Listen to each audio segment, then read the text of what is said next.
गणेशाय नमः। ओम श्री जगदम्बिकाय नमः। श्रीमद् देवी भागवत स्कंद 4 अध्याय 7 से 9। नारायण से नर की बातचीत, च्यवन प्रहलाद का संवाद, प्रहलाद का नैमिषारण्य गमन तथा प्रहलाद के साथ नारायण का युद्ध। व्यास जी कहते हैं, अप्सराओं के उपयुक्त वचन सुनकर धर्मनंदन प्रतापी नारायण मन ही मन सोचने लगे, अब मुझे क्या करना चाहिए। अहंकार से ही यह प्रसंग सामने उपस्थित हुआ है, इसमें अधिक क्या विचार किया जा सकता है। धर्म की धज्जी उड़ाने में प्रधान कारण अभिमान ही है, जिसकी सृष्टि मैं पूर्व काल में कर चुका हूँ। अतएव महात्माओं ने कहा है, यह संसार एक वृक्ष है, इसकी जड़ अहंकार है।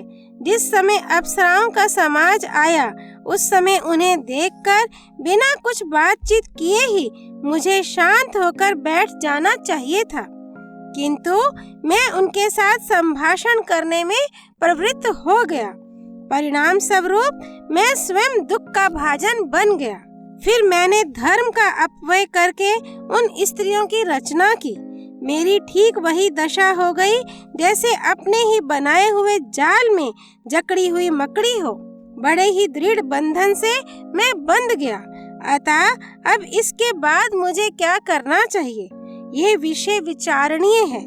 यदि निश्चिंत होकर इन स्त्रियों को ठुकरा दूं, तो विफल मनोरथ होने पर ये सभी मुझे शाप देकर यहाँ से चली जाएंगी।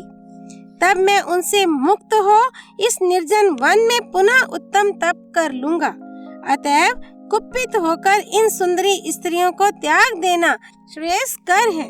व्यास जी कहते हैं, उस समय मुनिवर नारायण के मन में ऐसा निश्चय होने के पश्चात फिर विचार उत्पन्न हुआ, अरे सुखी बनने के लिए जो साधन है, उसमें क्रोध भी एक महान शत्रु ही है। पहला नंबर अहंकार का है और दूसरा इस क्रोध का। इसके प्रभाव से अत्यंत कष्ट उठाना पड़ता है। जगत में काम और लोभ, इन दोनों से बढ़कर इस क्रोध को भयंकर बतलाया गया है। क्रोध में भरकर मानव हिंसा तक कर बैठता है।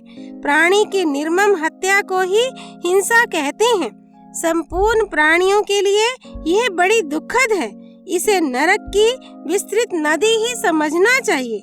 जिस प्रकार काष्ठ का मंथन करने से निकली आग उस काष्ठ को ही जलाकर राख कर डालती है, उसी प्रकार देह से उत्पन्न हुआ भयंकर क्रोध उस देह को ही सर्वप्रथम जलाने में तत्पर हो जाता है। व्यास जी कहते हैं, इस प्रकार नारायण के मन में चिंता की काली घटा घिरी थी। वे अत्यंत घबरा उठे थे। तब धर्म के पुत्र नर ने उन अपने भाई नारायण से सच्ची बात कहनी आरंभ की। महात्मा नर बोले, नारायण आप महान भाग्यशाली पुरुष हैं। महामते क्रोध दूर कीजिए। मन में शांति स्थापित करके इस प्रबल अहंकार को हटा देना परम आवश्यक है। आपको स्मरण होगा, पूर्व समय में अहंकार के दोष से ही हम दोनों व्यक्ति अपनी तपस्या खो बैठे थे। उस समय अहंकार और क्रोध दोनों भाव जागृत हो गए थे। उन्हीं के प्रभाववश दैत्यराज प्रहलाद से हमारा महान अद्भुत युद्ध छिड़ गया था। देवताओं के वर्ष से 1000 वर्ष तक हम लड़ते रहे।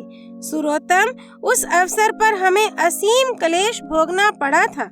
अतएव मुनीश्वर, आप क्रोध का परित्याग करके शांत होने की कृपा कीजिए, क्योंकि मन में शांत भाव बनाए रखना तप का मूल कारण है, ऐसा मुनिगण कहते हैं। व्यास जी कहते हैं, महात्मा नर का यह वचन सुनकर धर्मनंदन नारायण शांत हो गए। जन्मेजय ने पूछा, मुनिवर, मेरे मन में एक महान संदेह उत्पन्न हो गया। प्रहलाद जी महात्मा पुरुष थे। भगवान विष्णु में उनकी अटल श्रद्धा थी। वे सदा शांत रहते थे। फिर प्राचीन काल में ऋषिवर नर और नारायण से उनका युद्ध क्यों छिड़ गया? धर्म के वे दोनों पुत्र नर और नारायण तपस्वी पुरुष थे। उनके मन में शोभ कभी उत्पन्न ही नहीं हो पाता था। फिर प्रहलाद के साथ उनका संग्राम होने में क्या कारण हुआ? प्रहलाद तो चरम कोटि के धर्मात्मा, ज्ञानी और भगवान विष्णु के अनुपम उपासक हैं। नर और नारायण में भी उपरयुक्त सभी गुण विद्यमान हैं। तप करना ही उनका काम है। उनके मुख से कभी असत्य वाणी नहीं निकलती।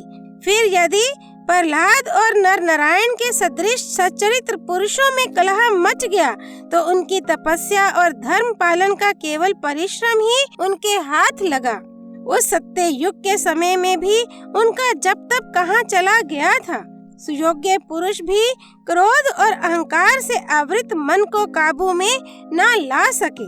अहंकार रूपी बीज के अंकुरित हुए बिना क्रोध और मात्सर्य इनका उत्पन्न होना असंभव है। अहंकार से ही काम, क्रोध आदि दुर्गुण उत्पन्न होते हैं, यह बिल्कुल निश्चित है। करोड़ों वर्षों तक महान कठिन तपस्या की गई, फिर भी यदि अहंकार उत्पन्न हो गया तो सब किया कराया व्यर्थ है। जिस प्रकार सूर्योदय होने पर अंधेरा नहीं टिक सकता, वैसे ही अहंकार के अंकुरित हो जाने पर पुण्य की सत्ता समाप्त हो जाती है।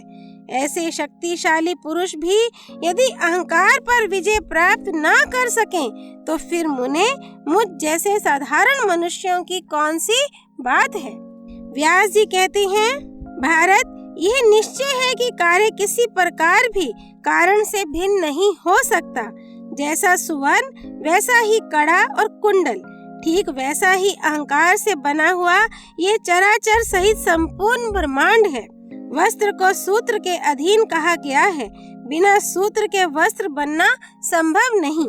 वैसे ही त्रिगुणात्मक माया से बने हुए इस स्थावर जंगम समस्त संसार को समझना चाहिए। जब छोटे से लेकर बड़े तक सबकी यही हालत है, तब इस विषय में क्या कहा जाए। काम, क्रोध, लोभ और मोह ये सभी अहंकार से उत्पन्न होते हैं। कुरुनंदन, काम, मोह और मद से युक्त प्राणी कार्य आरंभ करने के पूर्व कुछ विचारता ही नहीं। जब प्रायः सभी युगों में मायाविद धर्म ही विवृत होता था, तब इस कली के लिए कौन सी बात कही जाए। स्पर्धा, द्रोह और लोभ तथा आमर्ष सभी समय डेरा जमाए रहते हैं। जगत में विरले ही ऐसे साधु पुरुष हैं जिनका अंतःकरण इन दोषों से खाली है। जन्मेजय ने कहा, सचमुच ही वे धन्य और महान पुण्यात्मा हैं जिन्होंने मद और मोह का त्याग कर दिया है। जो जितेंद्रिय एवं सदाचारी हैं, उन्होंने तीनों लोकों पर विजय प्राप्त कर ली है। मूर्ख मनुष्य की आंखें मधु पर तो जाती ही हैं, किंतु उस विषम स्थान को नहीं देखती जहाँ से मधु निकलता है। मानव बुरा कर्म करने में प्रवृत्त हो जाता है, उसके मन में नरक का भय उत्पन्न ही नहीं होने पाता। अस्तु, प्राचीन समय में क्यों युद्ध ठन गया था, वह प्रसंग मुझे विस्तार पूर्वक बताने की कृपा करें। बहुधा देखा जाता है, धन अथवा स्त्री के लिए ही परस्पर कलह मच जाया करता है। नर और नारायण में तो कोई सप्रिया थी ही नहीं, फिर क्यों उनके द्वारा ऐसा रोमांचकारी युद्ध आरंभ हो गया। नर और नारायण सनातन परम पुरुष हैं, इस बात से धर्मात्मा प्रहलाद भी पूर्व परिचित थे। तब उन्होंने मुनिवर नर नारायण का सामना किया ही क्यों। ब्राह्मण, इस कारण को मैं विस्तार पूर्वक सुनना चाहता हूँ। सूत जी कहते हैं, इस प्रकार जब राजा जन्मेजय ने सत्यवती नंदन विप्रवर व्यास जी से पूछा, तब उन्होंने सारी बातों का विशद रूप से वर्णन आरंभ कर दिया। व्यास जी बोले, राजन, जब भयंकर हिरण्यकशिपु की मृत्यु हो गई, तब उसके पुत्र प्रहलाद को राजगद्दी पर बैठाया गया। दानवराज प्रहलाद देवताओं और ब्राह्मणों के सच्चे उपासक थे। उनके शासन काल में भूमंडल के सभी नरेशों द्वारा यज्ञों में श्रद्धा पूर्वक देवताओं की उपासना होती थी। तपस्या करना, धर्म का प्रचार करना और तीर्थों में जाना, यही उस समय के ब्राह्मणों का कार्य था। वैश्य अपनी व्यापार वृत्ति में संलग्न थे। शूद्रों द्वारा सबकी सेवा होती थी। उस अवसर पर भगवान नरसिंह ने दैत्यराज प्रहलाद को पाताल में रहने का आदेश दे रखा था। वहीं उनकी राजधानी थी। बड़ी तत्परता के साथ वे प्रजा का पालन कर रहे थे। एक समय की बात है, महान तपस्वी भृगुनंदन च्यवन जी स्नान करने के विचार से नर्मदा के तट पर, जो विहावर्तीश्वर तीर्थ के नाम से प्रसिद्ध है, गए। इतने में रेवा नामक महान नदी पर उनकी दृष्टि पड़ गई। वे उसके तट पर नीचे उतरने लगे। तब तक एक भयंकर विषधर सर्प ने उन्हें पकड़ लिया। मुनिवर च्यवन उसके प्रयास से पाताल में पहुंच गए। सर्प से पकड़े जाने पर उनके मन में आतंक छा गया। अतएव उन्होंने मन ही मन देवाधिदेव भगवान विष्णु का स्मरण आरंभ कर दिया। उन्होंने ज्यों ही कमल लोचन भगवान श्री हरि का चिंतन किया कि उस महान विषधर सर्प का सारा विष समाप्त हो गया। तब अत्यंत घबराए हुए एवं शंकाशील उस सर्प ने च्यवन मुनि को छोड़ दिया और सोचा, ये मुनि महान तपस्वी हैं, अतः कहीं कुपित होकर मुझे शाप ना दे दें। नाग कन्याएं मुनिवर की पूजा करने में संलग्न हो गईं। तदनंतर च्यवन जी ने नागों और दानवों की विशाल पुरी में प्रवेश किया। एक बार की बात है, भृगुनंदन च्यवन उस श्रेष्ठ पुरी में घूम रहे थे। धर्मवत्सल दैत्यराज प्रहलाद की उन पर दृष्टि पड़ गई। देखकर उन्होंने मुनि की पूजा की और पूछा, भगवान आप यहाँ पाताल में कैसे पधारे, बताने की कृपा करें। इंद्र हम दैत्यों से शत्रुता रखते हैं। हमारे राज्य का भेद लेने के लिए तो उन्होंने आपको यहाँ नहीं भेजा है। द्विजवर आप सच्ची बात बताएं। च्यवन मुनि ने कहा, राजन मुझे इंद्र से क्या प्रयोजन कि उनकी प्रेरणा से मैं यहाँ आऊँ और उनके दूत का काम करते हुए आपके नगर में प्रवेश करूँ। दैत्येंद्र आपको विदित होना चाहिए, मैं भृगु का धर्मात्मा पुत्र च्यवन हूँ। ज्ञान रूपी नेत्र मुझे सुलभ है। मैं इंद्र का भेजा हुआ हूँ। इस विषय में आप किंचित मात्र भी संदेह ना करें। राजेंद्र मैं स्नान करने के लिए नर्मदा के पावन तीर्थ में पहुंचा। नदी में बैठ रहा था। इतने में एक महान सर्प ने मुझे पकड़ लिया। उस समय मेरे मन में भगवान विष्णु की स्मृति जागृत हो गई। परिणाम स्वरूप वह सर्प अपने भीषण विष से रहित हो गया। यूं भगवान विष्णु के चिंतन के प्रभाव से उस सर्प से मेरा छुटकारा हो गया। राजेंद्र फिर मैं यहाँ आ गया और आपके दर्शन की सुंदर घड़ी सामने आ गई। दैत्येंद्र आप भगवान विष्णु के भक्त हैं। मेरे विषय में भी वैसी ही कल्पना कर लेनी चाहिए। व्यास जी कहते हैं, च्यवन मुनि की वाणी बड़ी मधुर थी। उसे सुनकर अनेक तीर्थों के विषय में अत्यंत प्रसन्नता पूर्वक प्रहलाद उनसे प्रश्न करने लगे। प्रहलाद ने पूछा, मुनिवर पृथ्वी पर कितने पावन तीर्थ हैं, उन्हें बताएं। साथ ही आकाश और पाताल में जो तीर्थ हों उन्हें भी विशद रूप से बताने की कृपा करें। च्यवन जी बोले, राजन जिनके मन वचन और तन शुद्ध हैं, उनके लिए पग पग पर तीर्थ समझना चाहिए। दूषित विचार वालों के लिए गंगा भी कहीं मगध से अधिक अपवित्र हो जाती है। यदि मन पवित्र हो गया और इससे उसके सभी कलुषित विचार नष्ट हो गए तो उसके लिए सभी स्थान पावन तीर्थ बन जाते हैं। अन्यथा गंगा के तट पर सर्वत्र बहुत से नगर बसे हुए हैं। इसके सिवा अन्य भी प्रायः सभी ग्राम, गोष्ठ और छोटे छोटे टोले बसे हैं।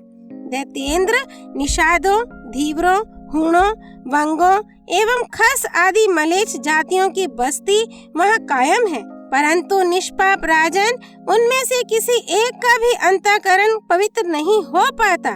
फिर जिसके चित्त में विविध विषय भरे हुए हैं उसके लिए तीर्थ का क्या फल हो सकता है। राजन इस विषय में मन को ही प्रधान कारण मानना चाहिए, इसके सिवा दूसरा कुछ नहीं। अतः शुद्धि की इच्छा रखने वाले पुरुष को चाहिए कि मन को परम पवित्र बना ले। यदि उसमें दूसरों को ठगने की प्रवृत्ति है तो तीर्थवासी भी महान पापी माना जा सकता है। तीर्थ में किए हुए पाप अनंत कुफल रूप से सामने आते हैं। अतः कल्याणकामी पुरुष सबसे पूर्व मन को शुद्ध कर ले। मन के शुद्ध हो जाने पर द्रव्य शुद्धि स्वयं ही हो जाती है।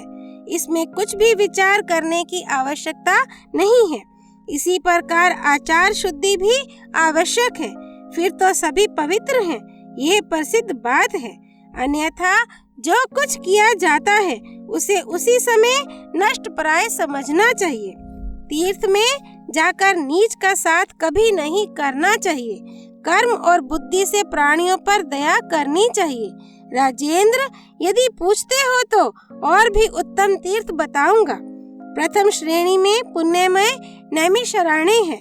चक्र तीर्थ, पुष्कर तीर्थ तथा अन्य भी अनेकों तीर्थ धरातल पर हैं, जिनकी संख्या का निर्देश करना असंभव है। नृपसतम बहुत से ऐसे पवित्र स्थान हैं। व्यास जी कहते हैं, च्यवन मुनि का यह वचन सुनकर राजा प्रहलाद नैमिषारण्य जाने को तैयार हो गए। उन्होंने हर्ष के उल्लास में भरकर दैत्यों को आज्ञा दी। प्रहलाद बोले, महाभाग दैत्यों, उठो, आज हम नैमिषारण्य चलेंगे।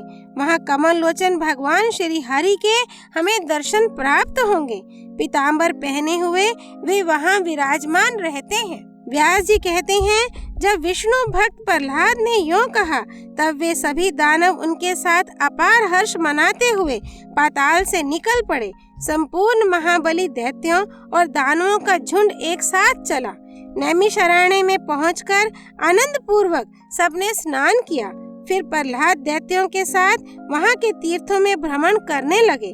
महान पुण्यमयी सरस्वती नदी पर उनकी दृष्टि पड़ी। उस नदी का जल बड़ा ही स्वच्छ था। राजेंद्र, उस पवित्र स्थान में पहुंचने पर महात्मा प्रहलाद के मन में बड़ी प्रसन्नता उत्पन्न हुई।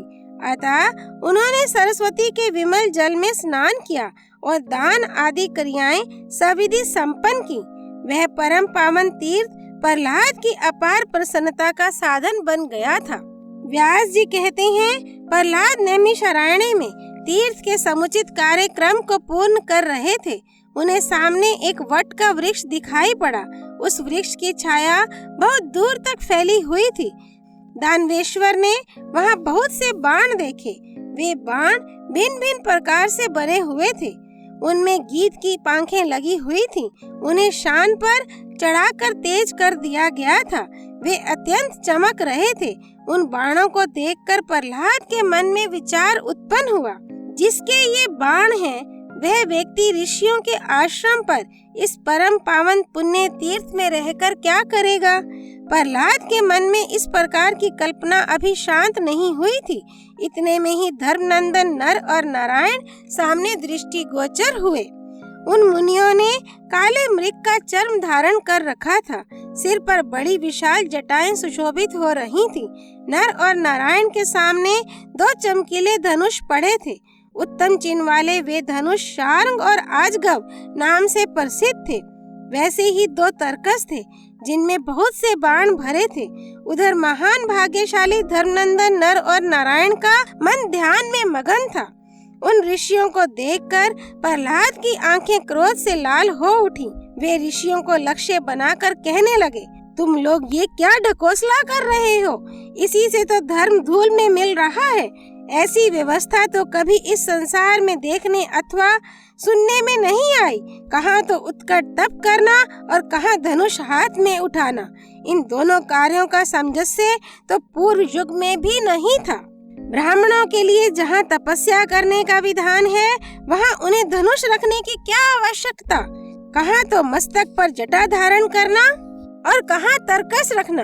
ये दोनों कार्य व्यर्थ आडंबर सिद्ध कर रहे हैं। तुम दोनों दिव्य पुरुष हो, तुम्हें धर्माचरण ही शोभा देता है। व्यास जी कहते हैं, भारत, प्रहलाद के उपयुक्त वचन सुनकर नारायण ने उत्तर दिया, दैतेंद्र, हमारे तथा हमारी तपस्या के विषय में तुम क्यों व्यर्थ चिंतित हो रहे हो?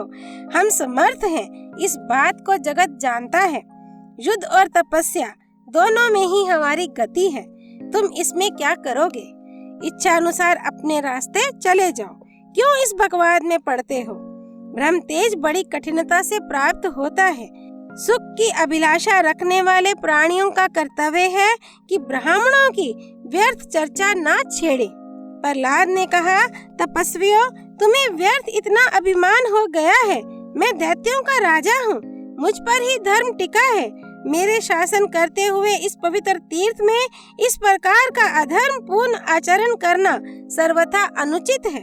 तपोधन, तुम्हारे पास ऐसी कौन सी शक्ति है? यदि हो तो उसे अब सम्रांगण में मुझे दिखाओ। व्यास जी कहते हैं, प्रहलाद की बात सुनकर मुनिवर नर ने कहा, अच्छी बात है, तुम्हारी ऐसी ही इच्छा है तो आज युद्ध में मेरे सामने डट जाओ। व्यास जी कहते हैं, दैत्यराज प्रहलाद महाभाग नर के वचन सुनकर क्रोध से तमतमा उठे। प्रहलाद अप्रतिम बलशाली वीर थे। उन्होंने प्रतिज्ञा की, यद्यपि नर और नारायण सदा तपस्या में लगे रहते हैं, उन्होंने इंद्रियों पर विजय प्राप्त कर ली है, तथापि मैं इन दोनों ऋषियों को जिस किसी भी उपाय से अवश्य पराजित कर दूंगा। व्यास जी कहते हैं, इस प्रकार कहकर प्रहलाद ने हाथ में धनुष उठा लिया, उस पर डोरी चढ़ाकर तुरंत खींचा, जिससे बड़े जोर की टंकार फैल गई। नर ने भी धनुष उठाया और चिकने किए हुए बहुत से तीखे तीर उस पर चढ़ाए। राजन, क्रोध में भरकर उन्होंने वे सभी बाण प्रहलाद पर चला दिए। प्रहलाद ने अपने चमकीले पंख वाले बाणों से नर के बाणों को आते ही काट डाला। अपने छोड़े हुए बाणों को खंड खंड हुए देखकर नर ने उसी क्षण अन्य अनेक तीरों को चलाना आरंभ कर दिया। मुनिवर नर के वे सभी सहायक प्रहलाद के तीव्रगामी बाणों द्वारा छिन्न भिन्न हो गए। साथ ही प्रहलाद ने नर की छाती में चोट पहुंचाई। नर ने भी कुपित होकर शीघ्रगामी 5 बाणों से दैत्यराज की भुजा पर आघात किया। उस समय उनका युद्ध देखने के लिए इंद्र सहित बहुत से देवता विमान पर चढ़कर आकाश में आ गए और सम्रांगण में विराजमान मुनिवर नर और दैत्यराज प्रहलाद के पराक्रम की भूरी भूरी प्रशंसा करने लगे। प्रहलाद के पहने बाण इस प्रकार बरस रहे थे मानो मेघ जल की धारा गिरा रहा हो। उस अवसर पर नारायण ने अपना अप्रतिम शार्ंग धनुष हाथ में उठा लिया और सुनहरे पंख वाले बाणों की झड़ी लगा दी। अब प्रहलाद ने धर्मनंदन नारायण पर अत्यंत तीव्रगामी बहुसंख्यक बाण चलाए। साथ ही नारायण के धनुष से भी सुतीक्ष्ण धार वाले बहुत से बाण छूटे, जिनसे टकराकर प्रहलाद के बाण टुकड़े टुकड़े हो गए। उस समय सनातन भगवान श्री हरि धर्म के यहाँ पुत्र रूप से अवतरित थे। वे वीर बनकर सम्रांगण में खड़े थे और दैत्यराज प्रहलाद के प्रयास से तीखे तीरों की वर्षा उन पर हो रही थी। फिर नारायण ने तीक्ष्ण धार वाले अपने बाण चलाए और उनसे प्रहलाद को, जो सामने ही डटे थे, गहरी चोट पहुंचाई। दोनों पक्षों की बाण वर्षा से आकाश आच्छन्न हो गया था। व्यास जी कहते हैं, इस प्रकार दैत्यराज प्रहलाद और तपस्वी नर नारायण में घोर युद्ध होता रहा। नारायण ने अपने एक तीव्रगामी बाण से प्रहलाद के धनुष को काट डाला। तब दैत्यराज ने दूसरा धनुष उठाया। फिर नारायण ने उसी क्षण अन्य बाण को हाथ में लिया और उससे अपने हाथ की सफाई दिखाते हुए उस धनुष के भी 2 टुकड़े कर दिए। यो नारायण प्रहलाद के धनुष को बार बार काटते रहे। तब दानवेश्वर ने परिघ उठाया और शीघ्रता पूर्वक उस परिघ को नारायण की भुजा पर चला दिया। प्रतापी नारायण ने अभी वे भयंकर परिघ आ ही रहा था कि अपने 9 बाणों से उसे काट दिया और 10वें बाण से प्रहलाद पर चोट की। अब दानवराज ने लोहमयी सुदृढ़ गदा उठा ली और उस गदा से तुरंत नारायण की जांघ पर आघात किया, परंतु नारायण पर्वत की भांति अविचल भाव से खड़े रहे। उनकी मानसिक शांति भंग नहीं हो सकी। वे परम पराक्रमी पुरुष थे। उन्होंने तुरंत बाणों की बौछार आरंभ कर दी। अतः प्रहलाद की उस सुदृढ़ गदा के भी खंड खंड हो गए। तब शत्रुओं को संतप्त करने वाले प्रहलाद ने हाथ में शक्ति उठा ली और उसे नारायण के वक्षस्थल पर चला दिया। सामने शक्ति आ रही है, ये देखकर नारायण ने कौतूहल से ही एक बाण फेंका, जिससे वह शक्ति 7 भागों में विभक्त हो गई। फिर प्रहलाद पर भी 7 बाण मारे। देवताओं के 1000 वर्ष तक प्रहलाद और नर नारायण का वह भीषण संग्राम समाप्त नहीं हो सका। राजन, तदनंतर भगवान विष्णु उस आश्रम पर पधारे। उनका श्री विग्रह 4 भुजाओं से सुशोभित था। वे पीताम्बर पहने हुए थे। उन शंख, चक्र, गदा और पद्म धारण किए हुए चारों भुजाओं से सुशोभित रमा रमण भगवान विष्णु ने प्रहलाद के आश्रम पर पदार्पण किया। वहां उन्हें पधारे हुए देखकर दैत्यराज ने चरणों में मस्तक झुकाया और अपार भक्ति दिखाते हुए हाथ जोड़कर वे कहने लगे। प्रहलाद ने कहा, माधव, आप देवताओं के भी आराध्य हैं। जगत का शासन सूत्र आपके हाथ में है। भक्तों पर दया करना आपका स्वभाव ही है। भगवान, इन दोनों तपस्वियों का संग्राम में सामना करते रहने पर भी मेरी विजय नहीं हो रही है। इसका क्या कारण है? मैं पूरे सहस्त्र वर्ष तक इन देवताओं के साथ लड़ता रहा, किंतु अभी तक इन्हें जीत नहीं सका। इसका मुझे महान आश्चर्य हो रहा है। भगवान विष्णु बोले, अरे ये दोनों सिद्ध पुरुष हैं। मेरे अंश से इनका अवतार हुआ है। इनके विषय में तुम्हें कुछ भी आश्चर्य नहीं करना चाहिए। ये दोनों जितात्मा तपस्वी नर और नारायण नाम से विख्यात हैं। तुम इन्हें नहीं जीत सकते। अतः राजन, तुम पाताल में चले जाओ और मन में मेरी अविचल भक्ति रखो। महामते, इन तपस्वियों से विरोध करना सदा अवांछनीय है। व्यास जी कहते हैं, भगवान विष्णु के यों आज्ञा देने पर दैत्यराज प्रहलाद असुरों को साथ लेकर वहां से प्रस्थित हो गए। उधर नर और नारायण की भी तपस्या आरंभ हो गई। अध्याय 7 से 9 संपूर्ण। श्री भगवती देवी अर्पणमस्तु।